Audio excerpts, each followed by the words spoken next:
Commonwealth games 2026లో Bharat ఖాతాలో రెండో పతకం చేరింది. పురుషుల వెయిట్ లిఫ్టింగ్ 60 కేజీల విభాగంలో మణిపూర్ వెయిట్ లిఫ్టర్ రిషికాంత సింగ్ రజత పతకం సాధించాడు. మలేషియాకు చెందిన అనిక్ బిన్ కాస్టాండ్ 273 కేజీలు ఎత్తి స్వర్ణం సాధించగా జోషువా అముంగా 260 కేజీలు ఎత్తి కాంస్య పతకం నెగ్గాడు. తొలుత స్నాచ్ విభాగంలో 121 కేజీలు ఎత్తిన రిషికాంత క్లీన్ అండ్ జెర్క్ విభాగంలో చివరి ప్రయత్నంలో 151 కేజీలు ఎత్తే క్రమంలో విఫలమయ్యాడు.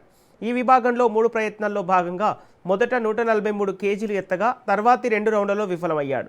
దీంతో రిషికాంత మొత్తం 264 కేజీలు ఎత్తి ద్వితీయ స్థానంలో నిలిచాడు. ఈ కామన్వెల్త్ పోటీలో భారత్కు ఇది రెండో పతకం కాగా తొలి రజతం ఇదే అవుతుంది.